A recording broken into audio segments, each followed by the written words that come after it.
Abbamonte on the double hit that flies it out facing. Besides this, that's this EPA push, right? To police the emissions from planes, and I'm sure we're going to pay for that too. Oh, there's no question we're going to pay for it. I mean, the airlines never eat any of the fees that they should theoretically be eating. I mean, of course, everyone's in favor of protecting the environment, of course. But at the same time, how many fees can passengers endure? And everything gets passed on. And then, of course, when oil's sky high, they're passing on to the passengers saying, crying foul, etc. But then when oil drops down by 40 or 50%, do the fares go down? That's a very good point. They never rescind us. But Lee, do we know, since it's an inexact cost, we know the airlines are saying we have to start policing the carbon emissions over all of our planes. There's no way to guesstimate how much that's going to be, but we do know, like you say, it will be a fee passed on to customers. So another line, another surcharge on a ticket. But how big could it be, and could it be big enough for people to say, you know what, I don't think I'm going to fly?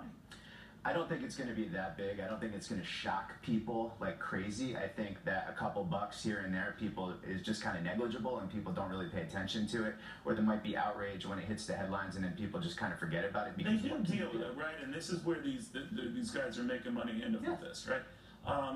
What do? You're a pretty experienced traveler, seasoned traveler. Now, I'm sure you already have a very small carry-on bag or whatever, but what are some basic rules to avoid getting zoomed on this stuff?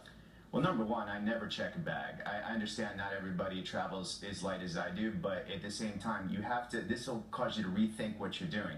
Now, if you haven't bought in stock in luggage manufacturers, which I have not, you might actually have to buy another bag, which is going to hit you in the wallet a little bit, but checking bags over the long term, if you fly 8-10 times a year, that can cost you a couple $100. So you're going to have to reevaluate what you're carrying. Well, your bag, it's got to fit in that carry-on position under your seat, right? Right, and this is something that's been going on in other countries. Not to defend the airlines at all, because I'm not, but in other countries they have these small bag rules and have for years, and they really enforce them. In the U.S., it's rarely enforced. And well, now we're making a standard, right? Or they hope to. They hope to, exactly. And that's fine with me if there is a standard and it's always enforced, but a lot of times sometimes at this airport they do it, sometimes at this airport they don't.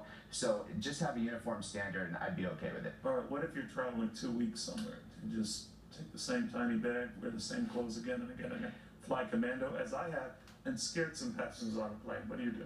I'm glad I was not sitting next to you for that flight. I think you were. You just didn't realize it. I'm actually leaving tomorrow for a 2.5-week trip, and I plan on just bringing a carry-on. And yeah, on the road, I just wash my clothes or have them washed, and that's really it. I mean, you do what you have to do, especially because on this trip I have coming up, I have at least 7 flights, I think it is. So if I had to check each time, I mean, you'd never get the luggage. You'd have it lost at least once, and if you don't have status, it'd end up costing you a couple $100 anyway. That is wild. Lord, you've heard it from the expert, guys. It's one step short of flying commando, but I'm telling you, this is where the world is going. This guy's the expert, but as you know, I play one on TV. Meanwhile,